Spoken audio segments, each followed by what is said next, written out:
Bonsoir, bonsoir à toutes et à tous. Heureux de vous retrouver pour une nouvelle semaine de Sens Public et merci de votre fidélité. Vous êtes de plus en plus nombreux à nous suivre sur Public Sénat et ça nous conforte dans notre choix de prendre du recul sur l'actualité, de donner du temps à nos experts pour donner du sens aux crises que nous traversons. Voici le sommaire de ce 14 novembre. Déjà 2 mois de contestation en Iran et une mobilisation qui ne faiblit pas. Est-ce une révolution qui peut faire tomber le régime des Mollahs? Quel rôle peuvent jouer les pays occidentaux et notamment la diplomatie française? Faut-il renforcer les sanctions contre le pays? Ce sera notre débat d'actu. Et puis, dans 3 quarts d'heure, notre second débat, vous le savez, volontairement décalé de l'actualité du jour. Il portera sur les conséquences du réchauffement climatique sur notre santé. Ce chiffre nous a alerté. 58% de maladies infectieuses susceptibles de s'aggraver à cause du climat. Allons-nous voir apparaître de nouvelles pathologies? Jusqu'où les humains, les animaux, les végétaux peuvent-ils s'adapter au changement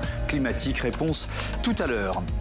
Mais d'abord, le président de la République qui s'affiche en première ligne dans le dossier iranien. Emmanuel Macron a reçu 4 militantes de la liberté. C'était vendredi en marge du Forum pour la paix. Entretien diffusé ce matin sur France Inter. Retour sur ce rendez-vous et sur 2 mois de contestation avec Fabien Recker. Une photo devenue virale. Roya Pirahi, 25 ans, la tête rasée, se tient debout sur la tombe de sa mère, tuée lors d'une manifestation le 20 septembre dernier en Iran. Ils ont tué ma mère à bout portant, alors qu'elle ne faisait que participer à une manifestation pacifique. La jeune femme réfugiée en France a été reçue avec 3 autres militantes iraniennes vendredi à l'Élysée. Une rencontre à l'issue de laquelle Emmanuel Macron s'est déclaré favorable à des sanctions ciblées contre le régime des Mollahs. Car depuis bientôt 2 mois, les manifestations ne faiblissent pas en Iran. Déclenchée par la mort en détention le 16 septembre dernier de Mahsa Amini, une Iranienne de 22 ans arrêtée par la police des mœurs pour infraction au code vestimentaire des femmes en Iran. Depuis, les mêmes scènes se répètent à travers les grandes villes du pays.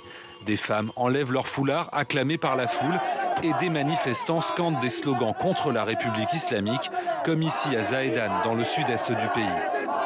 Les revendications dépassent désormais la question des droits des femmes et appellent à la fin du régime des Mollahs. Mais le mouvement subit une répression féroce. Début novembre, dans la même ville de Zahedan, des manifestants essuient des tirs à balles réelles. Selon une ONG iranienne basée en Norvège, au moins 326 personnes, dont 43 enfants et 25 femmes, ont été tuées par les forces de sécurité depuis le début des manifestations. Dimanche, pour la première fois, un tribunal de Téhéran a condamné à mort une personne accusée d'avoir participé aux manifestations que le régime iranien qualifie d'émeute. Je vous présente tout de suite les invités, mes experts pour ce premier débat. Madame Mostafavi, bonsoir, bienvenue. Vous êtes directrice adjointe de la rédaction de l'Express. Bernard Ourcade, bonsoir et bienvenue à vous aussi. Géographe spécialiste de l'Iran, directeur de recherche émérite au CNRS. Vous avez dirigé la revue de documentation photographique Iran, paradoxe d'une nation, parue aux éditions du CNRS. C'était l'an dernier. Thierry Coville, bonsoir. Bonsoir. Bienvenue à vous aussi. Vous êtes chercheur à l'IRIS, l'Institut des relations internationales et stratégiques, spécialiste de l'Iran.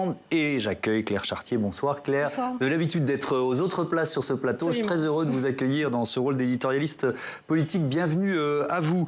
Ce chiffre, pour commencer, qui est le chiffre le plus communément donné depuis quelques jours sur la répression et le nombre de morts en Iran, 326 personnes, dont 43 enfants tués depuis le 16 septembre. Comment ces chiffres sont-ils obtenus, Madame Mostafavi, et est-ce qu'ils sont sous-évalués? Est-ce qu'on peut déjà répondre à cette question? Je pense qu'il est probable qu'ils soient sous-évalués. Alors comment ils sont obtenus? On sait qu'on a quand même des moyens de communication avec l'Iran, même si l'Internet est coupé régulièrement. Il y a, on peut parler avec des Iraniens quand même régulièrement au téléphone et ce sont des ONG qui généralement ont des relais assez importants sur le terrain qui leur permettent d'établir un décompte. Après, c'est un décompte, évidemment. En ce moment, il n'y a pas de journalistes en Iran.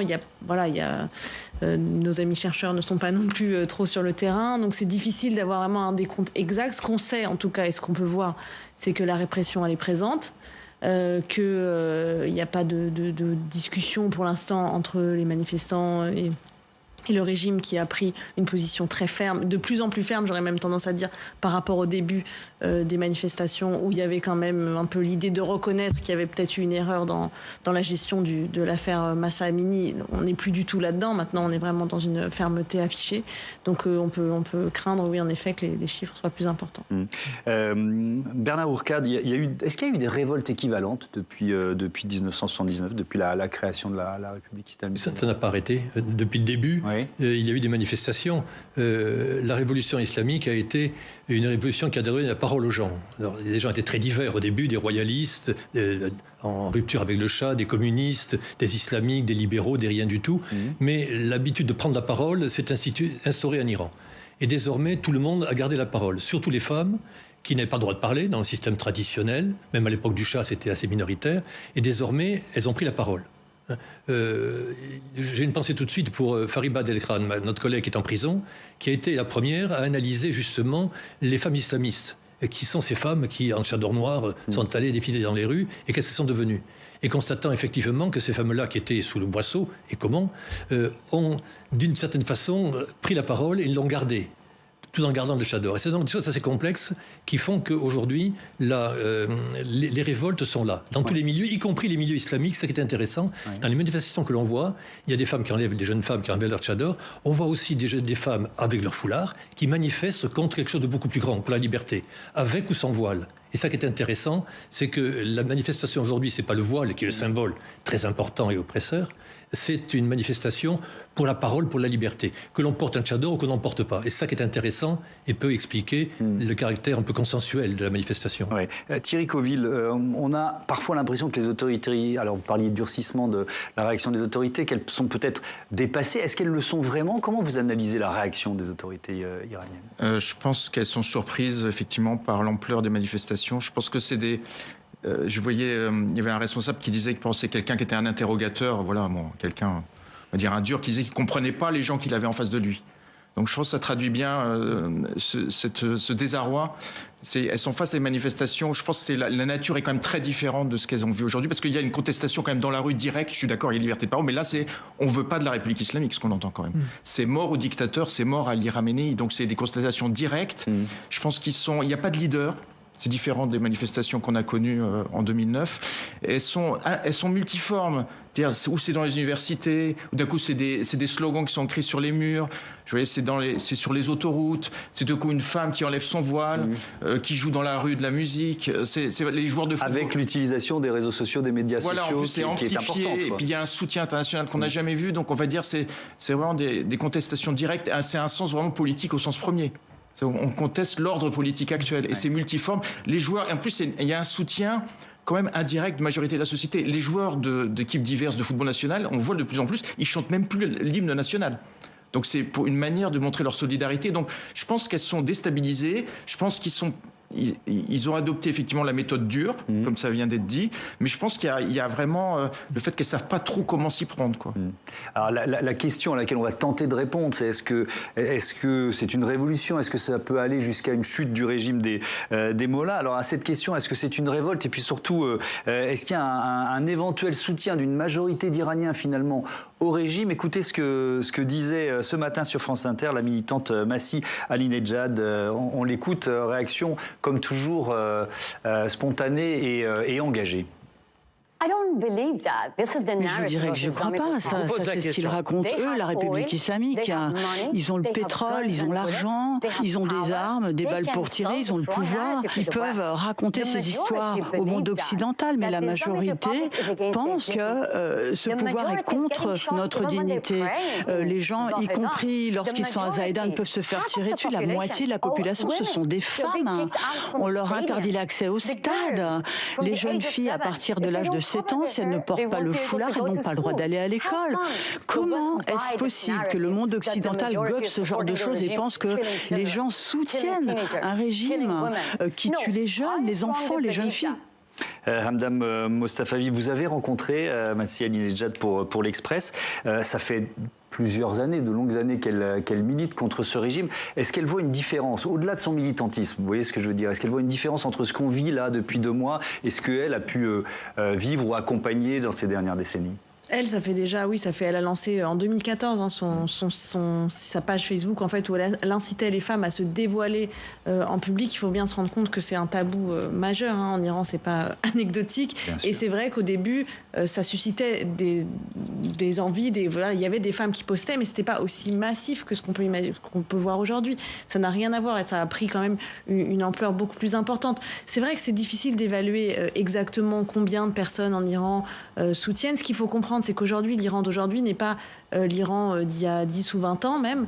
La population est très très jeune. Les gens qui sont dans la rue, les manifestants, on voit que parmi les personnes qui ont été tuées, il y a des jeunes femmes qui ont 16 ans, des jeunes hommes qui ont 17 ans, voire 13 ans. Donc on est sur vraiment la fameuse génération Z, la génération TikTok, c'est la génération que vous l'appelez comme vous voulez, mais c'est une génération, moi je les appelle les petits-enfants de la révolution islamique. En fait, ce sont leurs grands-parents ou leurs parents qui sont maintenant assez âgés, qui se trouvaient dans la révolution de 79. Donc c'est quand même toute une génération, même si qui est majoritaire d'une certaine manière en Iran, puisque la population est très jeune. Donc on peut quand même supposer que la part de population qui soutient encore le régime est plus faible, même si évidemment il y a des gens qui soutiennent le régime. Il y a des gens qui font partie aussi des milices qui répriment. Voilà, il y a quand même toute une économie et tout un système de personnes qui ont besoin de la République islamique, donc qui vont aussi faire en sorte qu'elle tienne. Ouais. Alors justement, c'est révolte ou révolution, c'est pas facile de répondre à cette question. Oui, il y a tout. Il y a, je pense, ce qui se passe en Iran est vraiment très exceptionnel et profond. C'est sérieux. Parce que c'est un peu la synthèse de toutes les révoltes qu'il y a eu depuis 40 ans maintenant. Ceux qui ont fait la révolution, qui ont fait tomber le Shah contre les Américains, qui sont les fils de Khomeini, c'est le président actuel par exemple, 70 ans, le président du Parlement, 70 ans, ancien héros de la guerre. Ils ont fait la révolution, la guerre, tout cela. Ils ne sont pas toujours d'accord. En 2009, ils ont manifesté en disant oui mon vote, parce qu'ils préféraient le Premier ministre de Khomeini à M. Ahmadinejad. Mais c'était une bagarre interne de politiciens, ceux qui ont fait la révolution du temps du Shah. La majorité des Iraniens, ce ne sont pas des jeunes. L'Iran est le pays le plus vieux du Moyen-Orient en moyenne d'âge parce que les femmes iraniennes, depuis 86, sont moins en moins d'enfants. Elles ont moins d'enfants que les Françaises aujourd'hui. Donc les moins de 25 ans sont peu nombreux en Iran. Par contre, la génération importante sont les 30-50 ans. Les jeunes adultes qui sont diplômés, qui ont fait des études, qui sont forts, qui voudraient travailler, qui ont été, on en reparlera, assassinés par Trump qui a cassé l'accord sur le nucléaire. Ils ne l'ont plus. Ils sont KO debout, écrasés par les situations économiques. Et ils n'ont pas soutenu leurs filles qui manifestent. Troisième génération. Donc eux, c'est l'économie. Ils sont manifestés plusieurs reprises. Mais bon, maintenant, leurs filles et leurs fils se manifestent. Ils ont 20 ans, donc. La troisième génération. Les arrière-petits-fils de Khomeini. Vous dites que les parents de la génération qui manifeste les soutiennent pas totalement. Ils sont d'accord, mais ma fille, j'ai la maison à payer. Je suis au chômage depuis 3 ans. Bon, je suis d'accord avec toi. Les mots-là, je n'en veux plus. Mais concrètement, je ne vais pas risquer, moi, mon job et mon salaire d'aller dans la rue, je peux me faire vider, et qu'est-ce que tu vas faire si je suis vidé ? Donc, la masse des gens, il y a eu des grèves ici et là, partout, mais des grèves dans les milieux du pétrole, habitués aux grèves, mais pas une grève massive de la population. Et donc, la question importante, c'est que la troisième génération des arrière-petits-fils de Khomeini, en plaisantant, ils font la synthèse parce que la politique, l'islam peut gérer, l'économie peut gérer, la culture, le voile, ça, c'est le cœur même de l'islam. Et donc, ils sont paniqués, comme disait Thierry Coville, parce que faire de ces gens-là qui contestent le cœur du système islamique.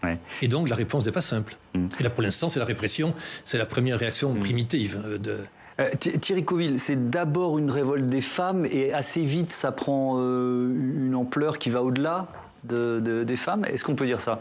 C'est compliqué. C'est vrai que c'est la première fois, je pense quand même depuis la Révolution, que les femmes ont un rôle aussi offensif. Parce qu'au début, on a vu, elles sont là, elles sont devant, elles crient. Souvent, elles ont une sorte de rôle de leader, quoi, je veux dire, dans un certain nombre de mouvements. Donc ça, on l'avait quand même jamais vu, je crois, depuis la Révolution. Je pense qu'il y a plusieurs dynamiques ensemble. Il y a effectivement cette dynamique, les gens peut-être ils faisaient pas attention à l'Iran, mais bon, nous ça fait quand même des années qu'on dit que la société iranienne se modernise, parce qu'elle est de plus en plus éduquée. On a plus de 40%, 45% de femmes dans les universités. On a, je crois, 6 à 7% des Iraniens qui font des études supérieures contre moins de 1% du temps du Shah. Donc on a un taux d'alphabétisation qui s'est fortement augmenté, notamment du côté des femmes, baisse du taux de fécondité. Donc on a une société de plus en plus moderne et on le voit dans les enquêtes. Alors quand on peut aller en Iran, il y a la demande de liberté individuelle depuis des années et qui se traduit, in fine, les gens ils disent moi je veux un état de droit. Je veux un État qui fonctionne mieux, qui soit pas corrompu, et puis je veux la démocratie. Donc cette demande, elle existe. Le problème, ce qui se passait, c'est que les gens, il y avait une sorte de, je sais pas comment l'appeler, sagesse ou maturité. Ils votaient jusqu'à présent pour le plus modéré. Et je pense que sur le plan politique, il s'est passé quelque chose d'important, c'est que là, justement, il y a quelque chose de cassé. Ça, je veux dire, tout ce qui est modéré en Iran, d'ailleurs, dans les slogans, ça sort. Je crois que l'un des slogans, c'est dur, modéré. Pour nous, l'histoire est finie. Donc, il y a un vide politique en Iran. Cette société moderne, elle se reconnaît plus. Il y a plus de réponse politique. Et il y a un autre élément, effectivement. Alors là, je crois que c'est difficile à analyser. Moi, quand j'ai fait une enquête en 2014 auprès des entreprises familiales, j'entendais effectivement, ah ben oui, les jeunes, maintenant, ils veulent tout de suite. Ils sont pas prêts à souffrir comme on a souffert. Donc, effectivement, ils sont là. Cette modernisation de la mentalité, ils l'ont intégrée, mais ils sont pas prêts à attendre. Donc économiquement, c'est bouché. Donc là, ils sont dans la rue. Et effectivement, ils sont beaucoup plus radicaux que leurs parents, leurs grands-parents. C'est drôle parce que les jeunes, ils veulent tout de suite. Et ils sont pas prêts à souffrir comme nous on a souffert. On peut l'entendre aussi très bien. Il n'y a pas qu'en Iran. Les jeunes iraniens ne sont pas tellement différents des jeunes. Mais c'est ce que j'entends. Et moi, j'avoue, je suis assez béotien sur l'histoire et la réalité actuelle de ce pays. C'est ce que je découvre avec vous. Une génération qui est en effet très éduquée, une génération très connectée, qui est sur les réseaux sociaux depuis longtemps. Donc ils sont pas très différents. Mais je reviens, je suis un peu têtu sur comment on peut qualifier ce mouvement et son ampleur. Je reste avec vous, Madame Mostafavi, parce que c'est dans tout le pays aujourd'hui, ou alors c'est dans certaines grandes villes et finalement il faut se méfier de l'effet loupe qu'on peut avoir via les médias ou les médias sociaux. Alors, ce qui est différent, moi je trouve, par rapport à d'autres révoltes. Bon, moi, je vous l'ai dit, je suis d'origine kurde, donc je connais assez bien le Kurdistan. Et souvent, jusqu'ici, quand les Kurdes se révoltaient, c'était un peu leur problème. Pareil, quand les Balouches se révoltaient, c'était un peu leur problème. On a eu plusieurs comme ça révoltes. Et à chaque fois, c'était un peu le problème de chaque petite minorité. Aujourd'hui, il y a quand même cette unité qui est beaucoup plus forte et du coup, cette répartition géographique qui est assez différente de ce qu'on a pu constater jusqu'ici. Après, c'est difficile de vous dire dans chaque village, dans chaque campagne, exemple. Mais en tout cas, j'ai l'impression qu'il y a beaucoup plus de présence géographique et aussi des générations un peu différentes. On a parlé beaucoup des jeunes, mais ils sont quand même pas tout seuls, les jeunes. Il y a aussi les classes sociales. On avait beaucoup dit aussi que c'était plutôt les classes sociales supérieures avant qui manifestaient. Là, on a vu des ouvriers qui faisaient grève. Donc c'est plus large dans la société qu'on a pu voir auparavant de ce qu'on voit d'ici, évidemment. Ouais. On va parler de diplomatie et notamment du rôle de la France dans un court instant avec Claire Chartier, mais sur toujours l'ampleur du mouvement. Et puis alors, moi, ce que je retiens quand même de ce que vous nous dites, c'est que finalement, alors c'est logique, c'est le produit de l'histoire du pays, ce qu'on est en train de vivre, mais ce sont aussi les valeurs de cette révolution qui s'expriment d'une certaine façon dans le mouvement qu'on est en train d'analyser, quoi. Tout à fait. C'est ça qui est étonnant. Le devis de la République islamique, c'est indépendance, liberté, république, on signe, islamique. Et certains disent, le dernier mot est trop important, les 3 premiers mots, indépendance, liberté, république, je signe. Où sont les valeurs pour lesquelles moi, vieux de 75 ans, j'ai voté contre le Shah, la République islamique, ma chère République islamique, ne me rend pas l'ascenseur. C'est-à-dire que ces valeurs qui étaient, pardon de vous interrompre, qui étaient les valeurs originelles, petit à petit, elles ont été gommées, elles se sont estompées, ou alors elles ont été tellement digérées que... Le régime a gardé que islamique, les gens ont gardé indépendance, liberté, république. Donc on a un décalage qui est de plus en plus grand. Ils sont devenus républicains. Ouais. Grand-père, tu as fait la révolution, d'accord, merci, j'intègre tes dynamiques. Alors il faut voir ensuite petit détail, je fais de la géographie, j'essaie de voir où se passent les choses. Oui. Et effectivement, comme vous le disiez, un élément important, c'est que ces questions de liberté, ça touche autant des Kurdes, des Balouches, des Lors, etc. Mais le cœur du système n'est pas forcément touché autant qu'avant. Bon, il faut être un peu nuancé. Dans les manifestations que l'on voit, c'est souvent dans des petites villes, à Karaj, la banlieue de Téhéran, à Gohardasht, des petits patelins où ça manifeste plus. C'est cette classe moyenne, c'est pas la bourgeoisie occidentalisée qui, elle, se planque et attend que ça vienne. Ce ne sont pas les masses populaires, c'est cette classe moyenne qui dit, où je vais, j'ai pas de piston, il faut que j'avance.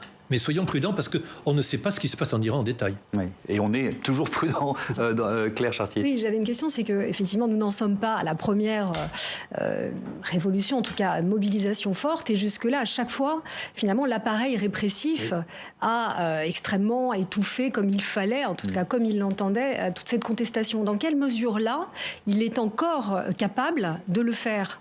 Alors, le président Raïssi, dans sa grande sagesse, a réformé la police en mode de décembre dernier. coordonnant la police nationale et les gardiens de la Révolution, qui sont maintenant organisés de façon beaucoup plus efficace. Ils prévoyaient des problèmes. La répression peut toujours être mise en place. Mais ce qui est important aujourd'hui, c'est qu'on fasse un mouvement à la fois de forte contestation, mais de basse intensité. Basse intensité, c'est-à-dire, c'est pas 1 million de personnes dans la rue, c'est 10 000 manifestations de 200 personnes partout. Et ça, c'est incontrôlable. Vous ne pouvez pas arrêter ça. Ça n'arrête pas. Le feu s'éteint ici, il faut partir ailleurs. Et la police est débordée par ça. Mais un mouvement de forte intensité, parce que c'est spontané. Les gens ont intégré cela et ils sont en même temps, qui manifestent des filles de 20 ans. Même un flic pur et dur, il y a des tueurs en Iran comme partout. Le flic de base du quartier qui doit manifester et taper sur c'est la fille de mon voisin, c'est ma fille qui est devant. Il y a un petit problème comme cela qui se pose à l'intérieur même de la police. Alors, ça ne veut pas dire que c'est angélique, non. Mais il faut voir que ce mouvement est de forte intensité, mais de basse intensité. Alors, ça peut durer très longtemps. Mais avec... Il est à la fois, je vous comprends plus bien, de forte et de basse intensité. Oui, des militaires disent basse intensité, c'est-à-dire la guerre en Syrie, si vous voulez. Oui. C'est une guerre dramatique, mais ce n'est pas 2 armées de face de 500 000 hommes qui se mettent face à face. Okay. Donc ça continue partout. C'est 1000 petits feux qui brûlent. Okay. Mais de forte intensité, parce que c'est ancré dans la population. Et vous ne l'arrêtez pas. Et donc ça va durer longtemps. Ça ne s'arrête pas. Je suis d'accord, mais là, quand même, le régime, et d'ailleurs ça lui est reproché, il faut reconnaître quand même, peut-être qu'on ne parle pas assez, s'il y a une presse modérée en Iran. Et je pense que c'est des gens, voilà, je ne suis pas là, j'essaie d'analyser, mais il faut saluer leur courage, parce que c'est aussi des journalistes actuellement qui sont en prison qui ont révélé l'affaire Mahsa Amini, en révélant qu'elle était absolument pas malade, comme essayait de le dire le régime. Ouais. Donc il y a une presse, et ils disent tous les jours ça, écoutez ce que les gens vous disent. Tous les jours, il y a des gens qui disent. Donc il y a effectivement, il y a une demande. Et actuellement, ils sont quand même dans une impasse. Je comprends, ils sont dans cette logique. Depuis le début, à chaque fois qu'il y a des manifestations en Iran, le guide arrive et dit oui, c'était les guidés de l'Israël et des États-Unis. Il y a eu quand même un gros rapport des services de renseignement, à la fois de ministère des renseignements et des passes d'Aran, qu'on dit, en gros, mais c'est un autre monde, quoi. Ils disent, oui, ces manifestations sont téléguidées par Israël et les États-Unis. C'est complètement à côté de la plaque. Donc, il y a un côté, je dis, il y a un peu un côté impasse. Ils n'arrivent pas, on en parle de cette impasse politique, ils n'arrivent pas à formuler. C'est vrai que c'est vraiment un gros problème pour ces radicaux à formuler une réponse politique. Alors, on voit des bribes de réponse à ça, mais pour l'instant, ils n'y arrivent pas. Alors, on ouvre un chapitre un peu plus diplomatique dans ce débat. Vous l'avez vu dans notre sujet d'ouverture, Emmanuel Macron a choisi de communiquer sur ce dossier iranien en recevant plusieurs militantes. C'était vendredi, médiatisation donc ce matin sur France Inter. Claire Chartier, et on peut dire qu'il passe à l'offensive en quelque sorte. Oui, alors on peut dire que Emmanuel Macron a décidé de défier les mollahs. Il faut dire qu'avec la répression féroce qui s'abat sur les manifestants iraniens depuis le début de l'insurrection citoyenne, le régime est devenu infréquentable. Emmanuel Macron donne presque le détail macabre de cette répression dans son entretien de ce matin à France Inter. Ce qui se passe depuis maintenant plusieurs semaines, c'est plus de 10 000 personnes, on dit à peu près 14 000 prisonniers politiques nouveaux. C'est des centaines de morts. Dont des enfants. Dont des personnes âgées. Et donc, c'est aussi un niveau de violence et de répression qui est inédit. Et donc, il doit évidemment conduire à une réaction de la communauté internationale. L'Iran s'est aussi rangé très clairement dans le camp des pays parias aux yeux des Occidentaux, en prêtant main forte à la Russie sur le champ de bataille ukrainien. Téhéran a livré des drones à Moscou et serait même sur le point de lui fournir des missiles conventionnels. Quant à l'accord sur le nucléaire, pour lequel la France a déployé beaucoup d'énergie dans l'espoir de le sauver, eh bien Emmanuel Macron a maintenant compris que dans cette conjoncture, il était bel et bien mort. C'est ce qu'il dit en parlant d'un accord très fragilisé, pour lequel il ne pense pas que de nouvelles progressions puissent être faites. Alors donc vous parlez d'un rapport de force dans lequel le président français s'engage. Est-ce que c'est pas risqué ? On a 7 ressortissants français qui sont emprisonnés à Téhéran. Oui, là encore, la France a fait preuve de beaucoup de retenue en actionnant des canaux de négociation directs et indirects, tout cela pour très peu de résultats. Mais vous remarquerez que le chef de l'État ne parle pas de couper le fil du dialogue. Bien au contraire, il souligne, comme à son habitude, la nécessité de continuer à négocier. On est là dans le « en même temps » macronien appliqué aux affaires internationales. Mais après tout, les Américains font la même chose avec les Chinois. Et envoyer des messages de fermeté tout en signifiant qu'on reste ouvert, c'est le b.a.-ba de la diplomatie. Alors cette rencontre dont on a vu plusieurs images avec des dissidentes iraniennes, elle a aussi une portée nationale, évidemment. Oui, bien sûr. Emmanuel Macron a offert son soutien au nom de l'universalisme à la française. Le combat qu'elle mène est un combat qui, pour nous, je pense, prend un sens tout particulier. C'est celui des valeurs qui sont notre devise, d'un universalisme de liberté auquel nous croyons. Ce messianisme qui est, notons-le, très critiqué, non seulement à l'extérieur de nos frontières, mais aussi à l'intérieur par certains courants idéologiques. Eh bien, s'agissant de l'Iran, on ne peut pas ne pas se souvenir de l'enthousiasme de Michel Foucault. Lorsqu'éclata la révolution iranienne de 1978, le philosophe se réjouissait de l'avènement d'une spiritualité politique tout à son exécration des systèmes de pouvoir occidentaux. Alors, on n'en est plus là aujourd'hui, heureusement. En faisant très clairement référence à l'universalisme français, Emmanuel Macron s'ancre sans aucune ambiguïté du côté de ceux qui défendent l'égalité des sexes et la liberté face à l'islamisme. La rencontre avec les militantes iraniennes a d'ailleurs été initiée par l'infatigable champion du monde libre, Bernard-Henri Lévy. Il permet à Emmanuel Macron de se rapprocher du flanc gauche de sa majorité, que l'on sait très sensible sur la question de l'islamisme, et assez désarçonné par l'inflexion droitière de la ligne macronienne. Et puis, si l'on pousse l'analyse, elle vient aussi donner satisfaction à une demande d'une partie de l'opposition, cette frange qui pourrait être Macron-compatible sur certains textes, en tout cas, c'est ce qu'espère le gouvernement.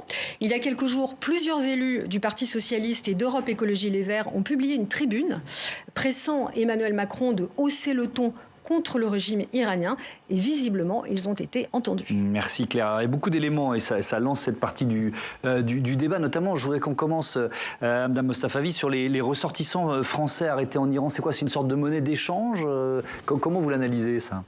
Moi, j'appelle ça depuis longtemps, mais je ne suis pas la seule, la stratégie des otages. Ouais. C'est même au fondement, quelque part, de la République islamique, puisqu'on sait tous que l'un des actes fondateurs de la République islamique, c'est la prise d'otage de l'ambassade américaine. Alors, même si maintenant, ce n'est pas exactement la même forme, mais il y a énormément de ressortissants, notamment des ressortissants ayant la double nationalité, qui ont été arrêtés sous des prétextes... souvent fallacieux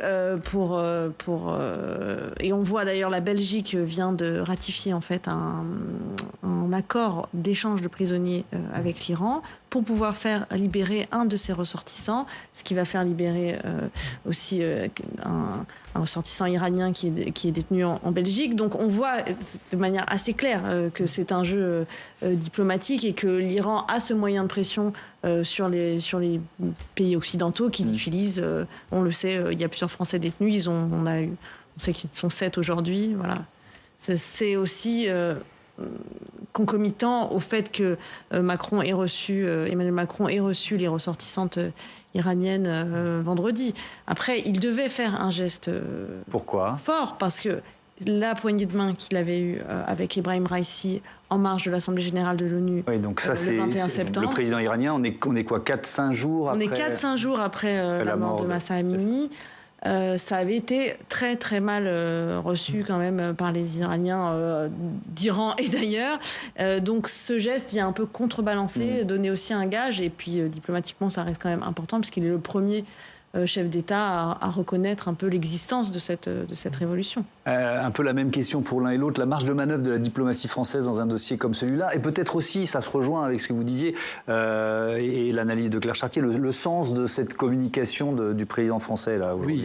Oui, le premier sens a été, et c'est important de reconnaître la révolution culturelle qui a lieu en Iran sur les femmes, cet universalisme. C'est un point très important dans le rapport de force avec Téhéran. Disons qu'il y a là quelque chose d'irréversible et fort, soutenu par les Français. Deuxièmement, très macronien, il continue la discussion en disant, justement, on ne discute qu'avec ses ennemis, qu'avec ses adversaires. Donc, à Raisi, je lui ai serré la main, mais ensuite j'ai discuté et nous nous sommes affrontés. Et c'est un principe de la diplomatie. Comme il fait avec Poutine, d'ailleurs. Exactement. Bah oui. Certains disent il faut retirer nos ambassadeurs d'Iran, il faut retirer tout le monde. Résultat, la répression pourra se faire en vase clos comme en Corée du Nord. Au contraire, tout le problème est qu'il y ait en Iran un maximum de témoins, en assurant leur sécurité, bien évidemment. Les chercheurs, nous sommes interdits de séjour en Iran. J'ai été invité récemment à y retourner par une conférence. Je n'ai pas accepté l'invitation, entre guillemets.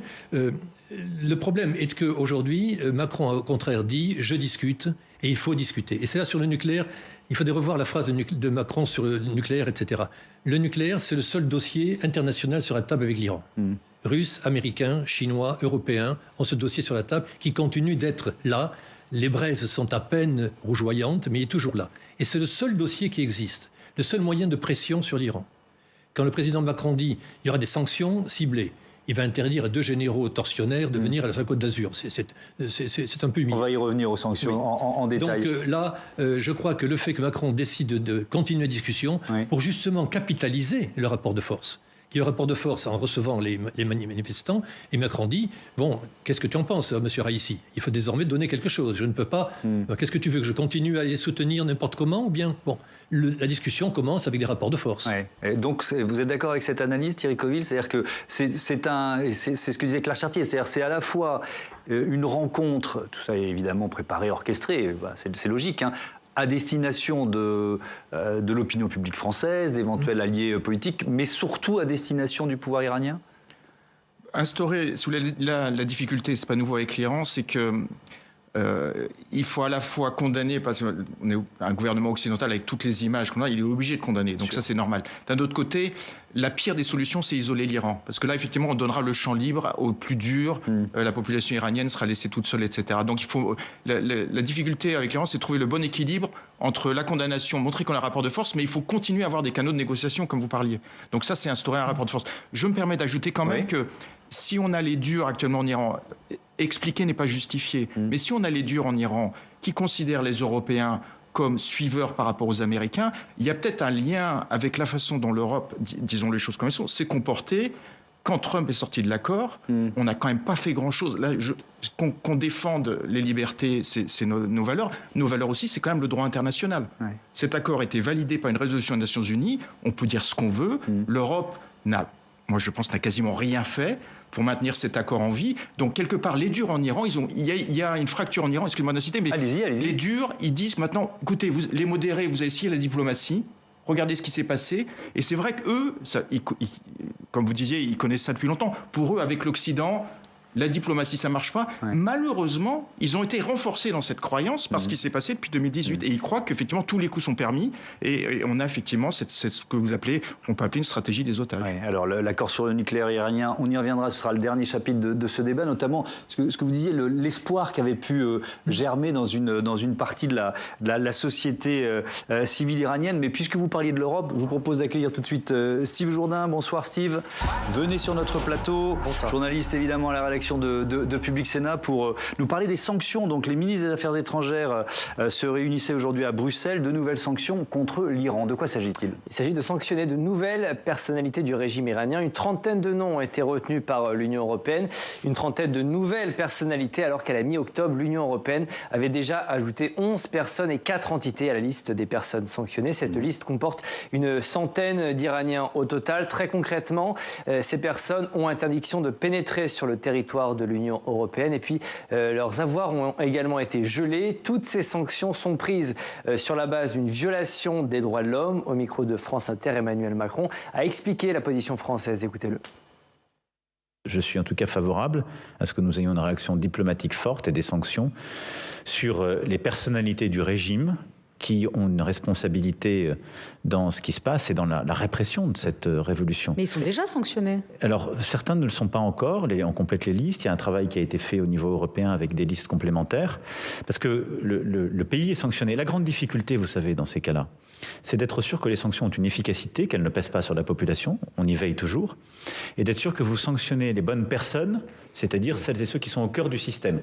Emmanuel Macron, qui dans ce même entretien dit réfléchir à aller plus loin en matière de sanctions. Il a évoqué l'organisation d'une conférence régionale à l'image de ce qui avait été fait l'année dernière à Bagdad pour mettre la pression sur l'Iran.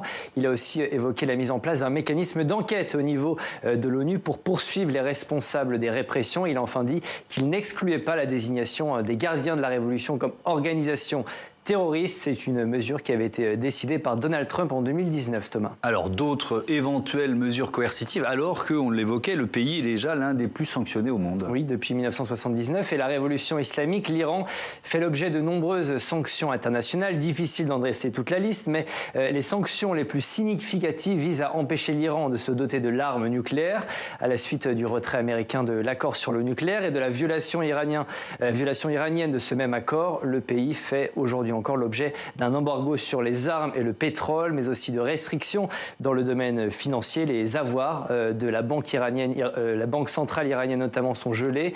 Et puis certaines personnalités du régime font aussi l'objet de restrictions en matière de déplacement. On le voit, Thomas, beaucoup de sanctions donc encore en vigueur aujourd'hui contre le régime iranien. Reste à savoir si ces sanctions sont ou seront un jour efficaces. Merci beaucoup Steve Jourdain. Justement, Hamda Mostafavi, est-ce qu'elles sont efficaces pour vous ces sanctions ? C'est trop vaste comme question. Non, alors efficace, ça dépend ce qu'on définit comme efficacité. Après, ce qui est sûr, c'est que elles sont à la fois, il faut faire quelque chose en effet pour signifier qu'on n'est pas d'accord d'une manière ou d'une autre. Après, on sait quand même que les sanctions de ces dernières années, si les Iraniens étaient si contents en 2015 quand l'accord a été signé sur le nucléaire, c'était parce que justement les Iraniens, je parle de la population, s'il y a eu des manifestations de joie dans les rues, etc., c'est parce que enfin les sanctions étaient levées. Et enfin, on allait pouvoir retrouver un peu de souffle, un peu de souffle économique et un peu d'ouverture sur le monde extérieur. Donc, ça reste toujours un moyen un peu mitigé, je trouve, les sanctions. Qu'est-ce que l'accord sur le nucléaire de 2015 fait naître comme espoir ? Racontez-nous. L'Iran est sous sanction totale. Vous ne pouvez pas vendre une cacahuète à l'Iran ou leur acheter un stylo bille. C'est impossible. L'Iran est totalement sous sanction et tous les élites iraniennes sont sanctionnées, interdits de venir en France. Ça, c'est une chose. Le retrait, en 2015, pour la première fois, cette classe moyenne iranienne, les 30-50 ans, bien formée, avait l'occasion enfin de pouvoir travailler, les étudiants diplômés pouvoir trouver un job et avoir un salaire correct. Et donc, parce que des entreprises étrangères sont enfin venues. Elles se sont installées. Naïvement et de façon un peu stupide quelquefois. Mais donc investissement et espoir que, non pas en 5 minutes, mais en 4, 5, 6 ans, les entreprises iraniennes et françaises sont ensemble, et japonaises, américaines ou autres, et peu à peu, il y a des étrangers en Iran, des familles étrangères en Iran, des femmes étrangères en Iran, et peu à peu, le système est obligé de tenir compte de nouveaux rapports, un rapport de force sur le terrain, pas sur Internet, sur le terrain. Et malheureusement, ceci a été cassé en 2018 par Trump. Et les sanctions étaient efficaces, effectivement. Efficaces en ce sens que ça a permis à l'Iran de sortir du nucléaire et d'avoir une bombe atomique et de relancer le programme nucléaire. Merci M. Trump qui a permis à l'Iran d'avoir quasiment une bombe atomique aujourd'hui. Merci M. Trump d'avoir paupérisé les Iraniens qui sont désespérés, découragés, qui ne soutiennent même plus leur fille qui va manifester. Et troisièmement, merci M. Trump et les sanctions nouvelles d'avoir mis au pouvoir les plus radicaux qui savent efficacement réprimer les manifestations et bloquer tout le système. Dans les sanctions jusqu'à maintenant, on a tous, depuis nous autres universitaires, ça fait 50 ans qu'on dit, regardez, en Iran, il y a une société extraordinaire qui a un dynamisme exceptionnel. Et on vient de démontrer avec les femmes maintenant, mais c'est enfin la conclusion de 40 années de travail, où on a montré cela. Et le gouvernement se bloque en face. Et donc, il y a en Iran une dynamique qu'il faut libérer. Libérons les Iraniens. Nous leur imposons des sanctions, c'est pas aux mollahs. Ne vous inquiétez pas, les mollahs les plus riches, ils détournent les sanctions, c'est le marché noir, ils s'enrichissent de façon fantastique. Ils sont contre la signature de nouvel accord. Parce que pour l'instant, c'est le paradis, par le marché noir. Si l'accord était signé, il faudrait donc renégocier avec l'entreprise française, allemande ou autre. Et donc la femme, peut-être la directrice d'une entreprise allemande serait une femme. Il faut donc qu'elle porte le voile. Et si elle ne le porte pas, qu'est-ce qu'on fait ? On la met en prison. Bref, on met le pied dans la porte. Et donc les sanctions ont montré qu'elles sont efficaces pour renforcer le nucléaire iranien, pour renforcer le despotisme et pour appauvrir les Iraniens. Réfléchissons un petit peu quand même. Thierry Coville, vous l'avez dit tout à l'heure, c'est dommage que l'Europe ait suivi Donald Trump à l'époque. Alors on n'est pas là pour faire de la politique fiction, mais on peut imaginer comment la société iranienne aurait évolué si Donald Trump n'avait pas déchiré cet accord et si personne ne l'avait empêché de le faire. Personne n'a la réponse. Bien sûr. Effectivement, moi j'avais un peu travaillé dans mon mémoire d'AGR là-dessus. C'est effectivement là. Il y avait un scénario qui s'engageait, qui pouvait laisser espérer une ouverture de l'économie iranienne. En termes d'investissement étranger, 2017, l'Iran reçoit 5 milliards de dollars de flux d'investissement étranger, ce qui paraît rien pour un pays comme la Turquie. Pour l'Iran, c'était carrément le plus gros flux d'investissement étranger depuis la Révolution. Donc il était en train de se passer quelque chose. Rouhani voulait ouvrir l'économie iranienne au secteur privé. Il avait pris comme directeur de cabinet l'ancien président de la Chambre de commerce. Donc il y avait un certain nombre de signaux. L'inflation en Iran avait quand même pour la première fois depuis longtemps passé en dessous de 10%. Donc on va dire, quelqu'un dirait, un centre de signaux était vert. On pouvait avoir une ouverture de l'économie iranienne. Alors ça, il faut être très prudent. Je pense que donner plus de force, moi j'ai fait une petite enquête sur le secteur privé iranien, c'est eux ils sont porteurs d'un projet politique aussi, on le voit bien. Donc, donner plus de force, dans d'autres pays on en parle aussi, au secteur privé, c'était aussi une manière d'avoir une économie politique, avoir plus de pouvoir à une classe, une partie de la société iranienne qui veut l'ouverture politique. Mais ça serait fait graduellement. Et effectivement, ce qui s'est passé, c'est qu'avec cette crise économique, il faut quand même parler 40% d'inflation depuis 2018. Donc, dans quel état, et n'importe quelle société, regardez en France, avec 40% d'inflation chaque année. Au moins 8 millions d'Iraniens, 10% de la population qui sont passés de la classe moyenne dans la pauvreté. Rouhani, il a pu exister en Iran. Il avait basé tout son capital politique, il s'était battu pour cet accord. Les gens étaient... Moi, je suis allé en Iran fin 2018, je comprenais cette colère. Alors moi, il me disait, mais tiens, tu étais trop pro-régime. Moi, j'étais là en disant, mais il y a des choses qui ont marché en Iran. Regardez cette société qui s'est modernisée. Les gens étaient fous de rage. Parce que tous leurs espoirs d'une amélioration de la situation s'écroulaient. On avait l'inflation qui accélérait. Donc je pense qu'il y a une colère. Il y a eu un vide politique. Les modérés ont disparu politiquement. Malheureusement, une des conséquences de l'action de Trump, c'est aussi, quelque part, de renforcer les radicaux en Iran. Et excusez-moi, mais il faut bien prendre conscience que les sanctions, ça renforce tous les pouvoirs rentiers en Iran, qui sont plutôt liés aux radicaux. Eux, ça va, Ceux qui prennent de plein fouet les sanctions, c'est ce secteur privé, c'est les vrais entrepreneurs iraniens qui sont également porteurs d'un projet politique.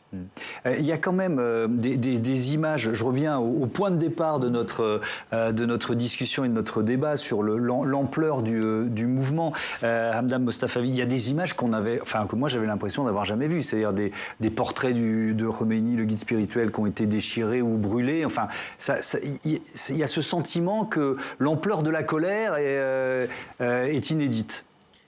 Il y a le sentiment qu'on a il y a tellement de gestes symboliques comme un point de non-retour. Il y a des choses qu'on a l'impression que les Iraniens ne pourront plus accepter, que cette propagande d'État qui commence dès le berceau et qui s'impose sur les esprits et les corps des jeunes enfants assez tôt, finalement, avec le voile qui est porté à 9 ans pour les petites filles. Donc c'est quand même...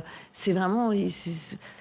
Moi, ce que je trouve quand même, ce qu'il faut dire, c'est qu'après 43 ans de lavage de cerveau collectif, il y a encore ça, il y a encore cette aspiration à la démocratie et à la liberté. Donc, quelque part, oui, c'est quand même des images impressionnantes et c'est quand même quelque chose qui est là, sans pouvoir dire ce que ça va donner, mais...